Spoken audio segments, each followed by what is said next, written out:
Montana Territory, July 1879. The sun had barely crested the eastern ridge when the silence of the prairie was broken by the sharp cry of a wounded animal. Hollis Fairburn, 21, crouched beside the injured roan mare in the dry creek, her skirts dusted with clay, her palms streaked with the horse's blood. The animal had stumbled into barbed wire left half buried where some careless rancher had moved a fence line.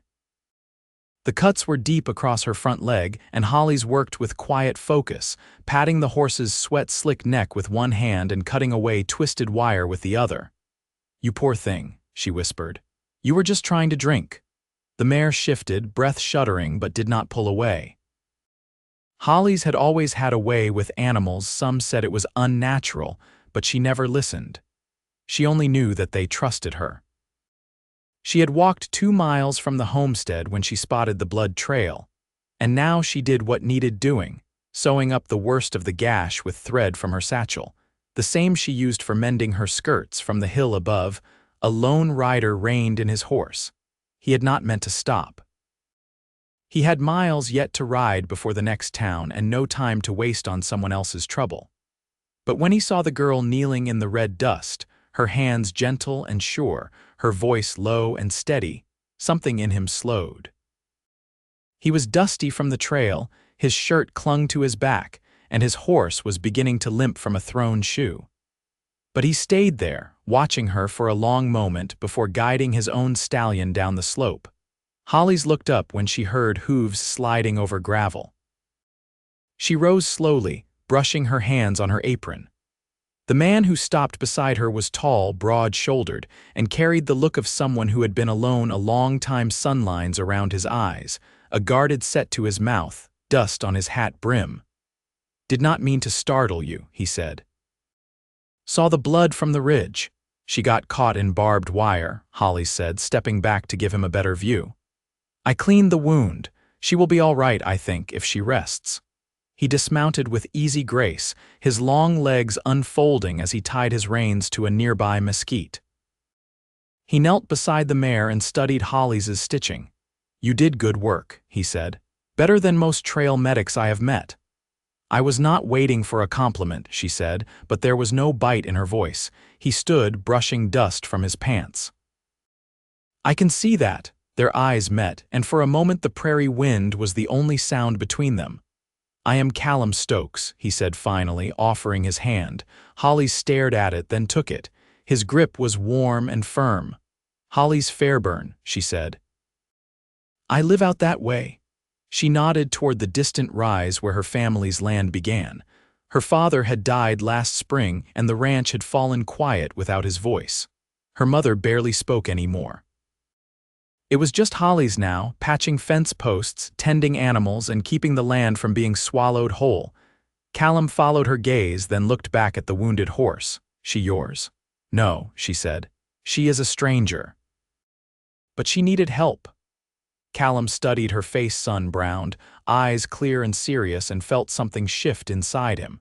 He had seen 100 towns, 100 women in lace and perfume, but none of them had looked at an injured animal like it was something sacred. "You always help what is broken?" he asked. "Only what can be put back together," she said. He blinked, then smiled. It was the first real smile he had made in months. His horse shifted behind him, favoring its back leg. Hollis noticed. "That limp," she said. "Thrown shoe, back near 2 Pines, been meaning to get it fixed. I have a forge, back at the homestead." She hesitated, then added, "You can come, if you want." Callum looked down at his horse, then back at her. "I will take you up on that." They walked slowly across the prairie, the sun climbing higher, the 2 horses trailing behind. Hollis did not talk much, but Callum did not mind. Her silence was not cold. It was steady like the earth underfoot. When they reached the house, Hollis led him around the side where the old forge still stood. She had learned to use it from her father, though she had not done much with horseshoes since he passed. Still, her hands were sure as she pulled out the tools and began heating the iron. Callum watched her from the shade, arms crossed, sweat sliding down the side of his neck. She worked without fuss, sleeves rolled, brow furrowed, and when she finally nailed the new shoe into place, his horse did not flinch. "You have a way about you," he said quietly. Holly straightened, her cheeks flushed from heat and effort. "I do what needs doing," she said. He stepped closer. "You do more than that." Their eyes locked again, and this time neither looked away. Later, over a late supper of beans and cornbread, Callum sat across from her at the small wooden table, his knees brushing hers beneath. The air between them felt different now, warmer. "Familiar, you ride through often?" she asked, her voice quiet. "Just passing through this time," he said. "But I could come back." Holly's met his eyes. "You do not owe me anything." "No," he said, "but I want to." She looked down at her hands, then up at him again. "You saw me stitching up a stranger's horse, and that made you want to stay." "I saw your spirit," he said, "gentle, strong. You did not even flinch. That is rare." For a long moment she said nothing. Then, softly, "You offered your name." "I did." She nodded once. "I will remember it." When he stood to leave, she walked him to his horse. The sun had dipped low, casting a golden light over the land. Callum turned to her. "I meant what I said about coming back." "You do that," she said, and he could have sworn there was a hint of a smile on her lips. He mounted up, tipping his hat. "Good night, Hollis Fairburn." "Good night, Callum Stokes." As he rode off, Holly stood at the edge of the porch, watching until he was nothing but a silhouette against the sunset, and for the first time in a long while her heart felt something close to hope. 3 days passed before Callum returned. The wind had shifted, carrying a smell of rain from the west, and Holly stood by the edge of the corral, watching the darker clouds roll in. She'd been mending the gate latch when she heard the hoofbeats steady, unhurried, like someone who didn't need permission to arrive. When she turned, he'd already dismounted and was leading his horse toward the barn without speaking. That quiet was easy between them, like a wool blanket drawn close in winter. "I figured your mare could use checking on," he said, pausing just short of the barn door. "She's healing.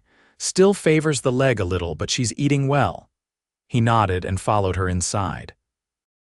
The roan stood in the far stall, head low, eyes soft. Callum ran his hand gently down her neck, then crouched to look at the wound. "You did more than keep her alive. That's what you do when something trusts you enough to let you near."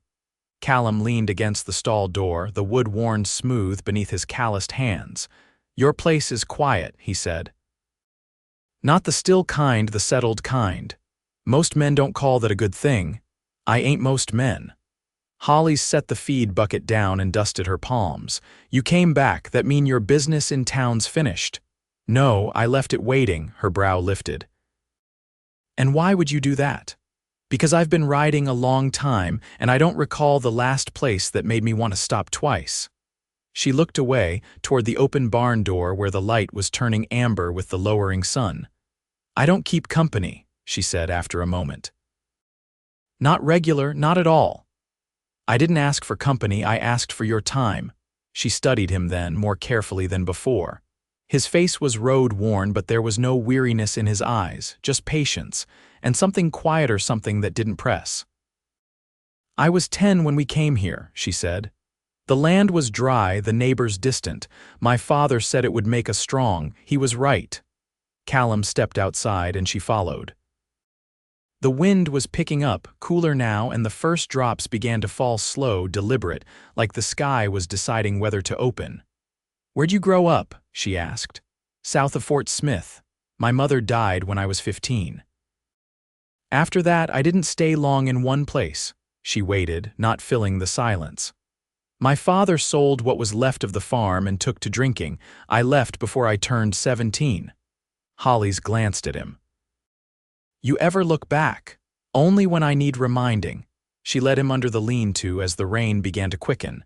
They stood side by side, close but not touching, the roof hissing above them. "You got kin still out there?" "No one worth writing to." She was quiet a moment. "Same here." Callum turned to her then, the rain casting faint shadows across his face. "So what keeps you here?" She didn't answer at once. "Then I buried too much to leave it behind." He understood that. not in the words she'd said, but in the weight behind them. The rain softened again, and the sky hung low with the smell of wet earth. "You planning to ride out after this?" she asked. "I was." "And now," he looked at her, not with certainty but with something close, "I'd stay. If there's a reason to."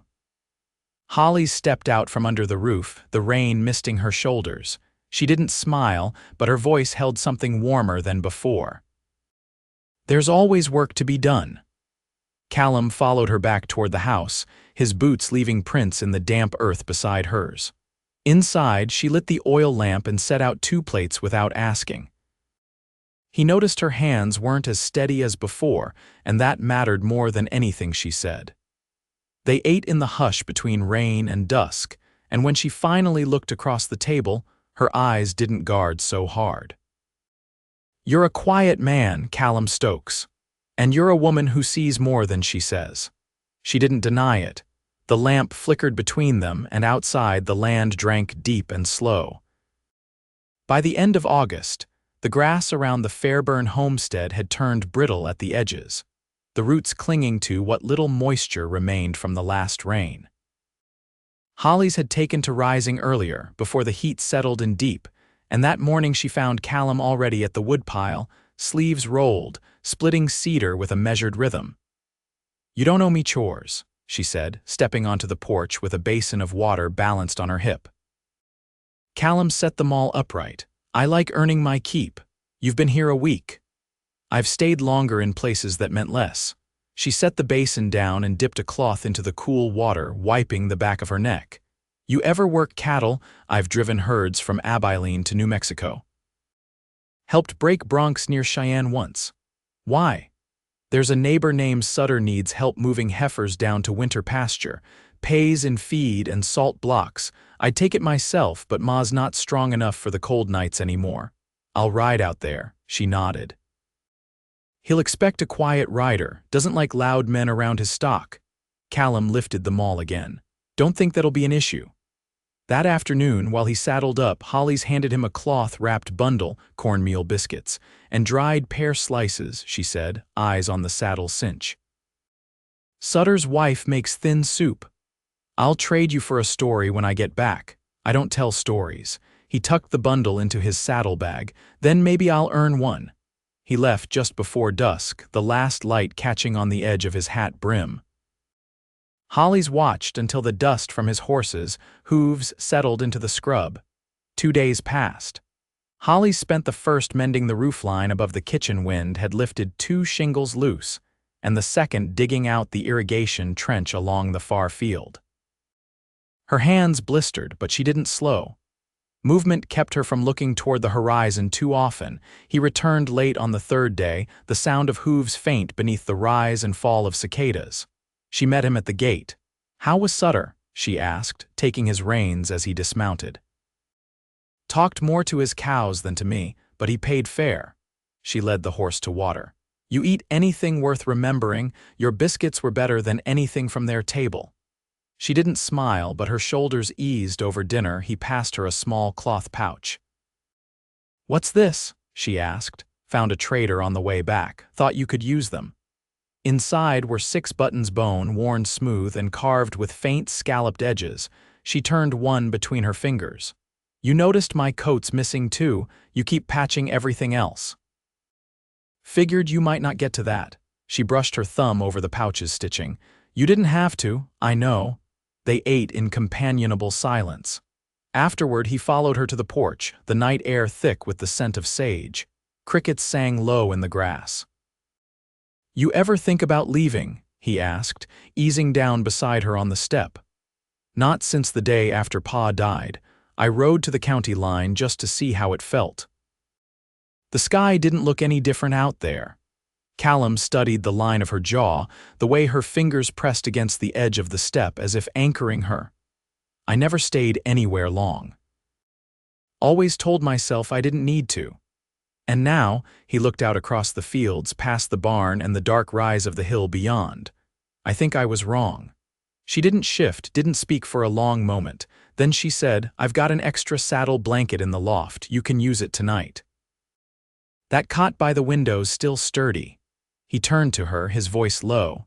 "You trust me with your home. I already trusted you with my quiet."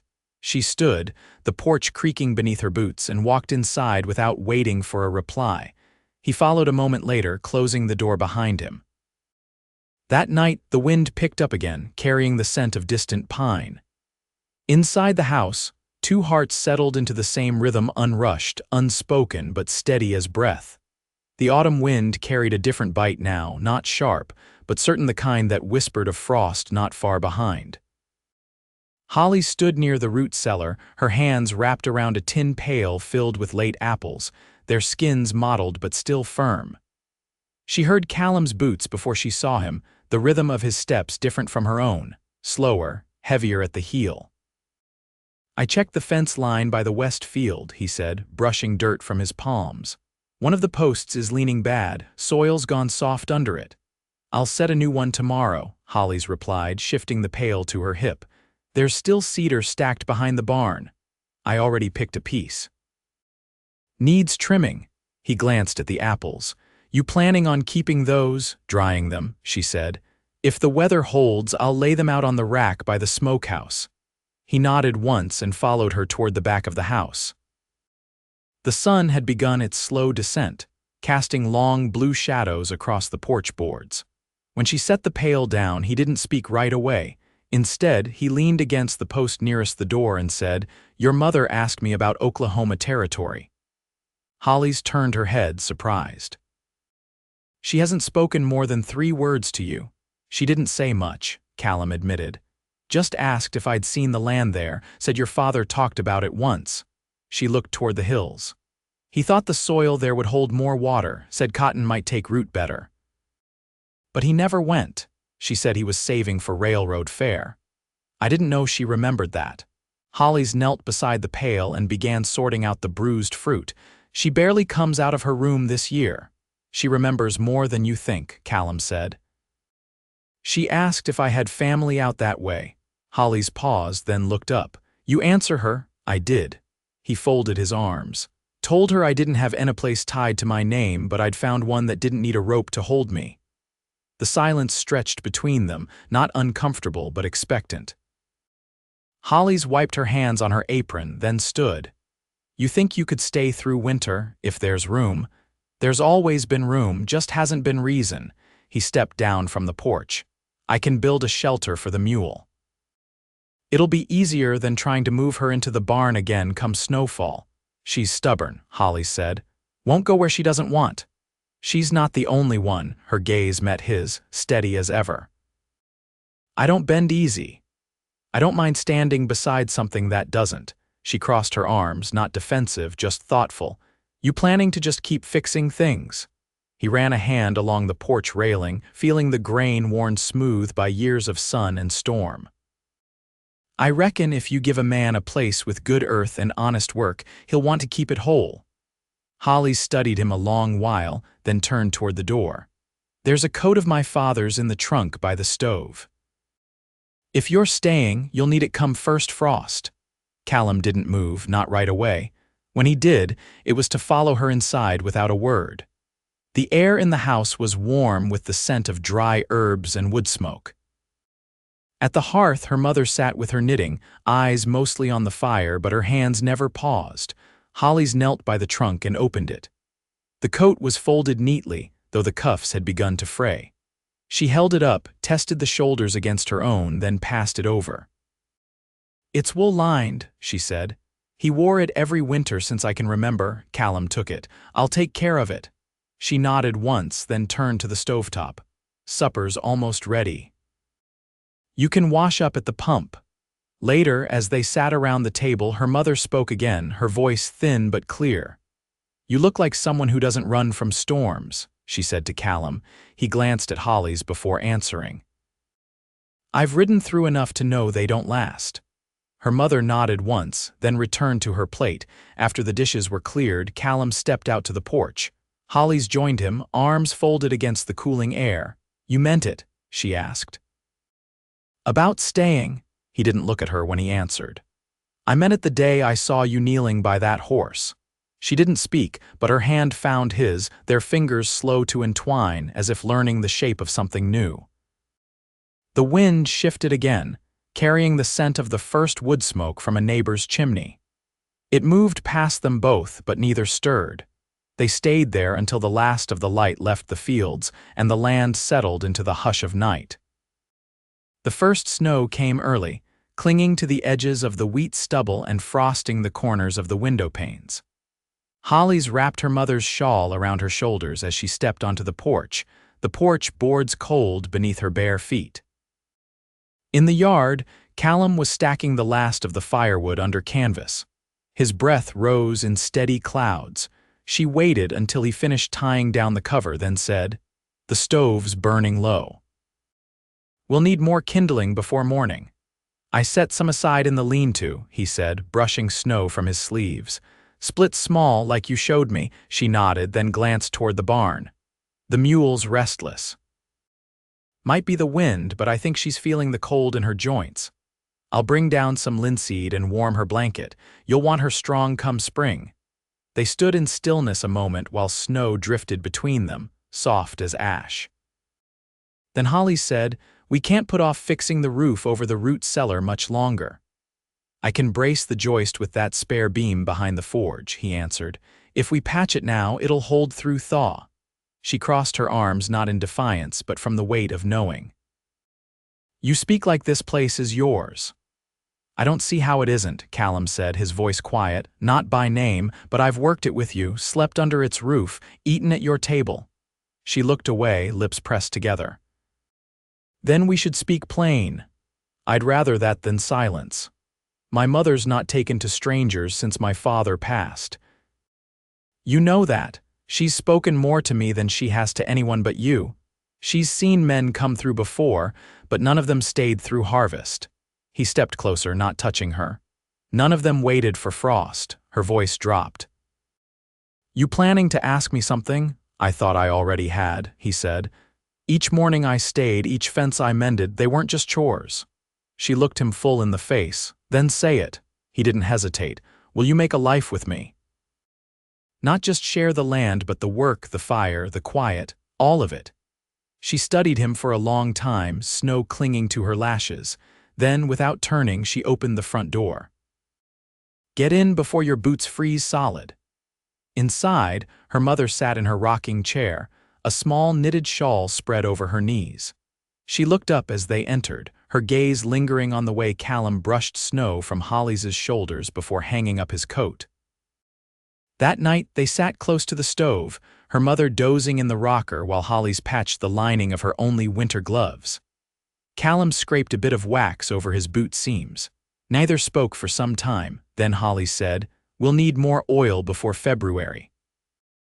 I can trade with the Hargreaves if you take the wagon down to the East Fork." "I'll go in the morning," she nodded, "and when you get back, we'll talk with the preacher." Callum paused, then turned to her fully. "You mean it?" Her voice stayed even. "You asked me plain." "I'm answering plain." He reached for her hand. She let him take it. Her mother's voice drifted from the rocker. "I'll need time to sew something proper." Callum smiled just once, then brought Hollis's hand to his lips. The winter deepened. The work never slowed. There were traps to check, seams to mend, livestock to tend, but the rhythm shifted. Hollis no longer measured days by the sun alone, but by the warmth that waited beside her each evening. By February, the preacher came out in his wagon, black book in hand. Hollis wore her mother's old Sunday dress, let down at the hem and taken in at the waist. Callum wore the wool coat she'd given him, the cuffs now patched with careful stitches. They stood together in the parlor, the stove warm behind them, her mother sitting upright with a ribbon at her collar. The words were simple, the vows without flourish. But when Callum looked at Hollis, his voice steady, hers didn't waver in return. After the preacher left, they moved inside the kitchen where Hollis had laid out cornbread, boiled ham, and coffee sweetened with molasses. They ate by lantern light, and when the house grew quiet again, they stepped out beneath the stars. The snow had softened under the moon. Hollis leaned into him, her head against his shoulder. "You missed the trail?" she asked. "Not once," he replied. You ever wonder what would have happened if you'd ridden past? I don't think I could have. Not after seeing you kneeling in the dust, hands steady on that mare. We never even named her. She trusted you. That's name enough. They stood in silence a while longer, the farmhouse behind them glowing faint through the frosted glass. When they went inside, they didn't speak more. There was no need. The quiet between them was full now with promise, with belonging. The days grew longer. The snow thawed. The mule foaled in April, a stubborn little colt with a streak of white down his nose. Hollis planted potatoes along the north field. Callum built shelves in the pantry. Her mother took to humming again while she knitted, her eyes brighter with each passing week. By midsummer, the root cellar held strong. The fence line stood true. The porch boards creaked under new weight, 2 pairs of boots worn in side by side.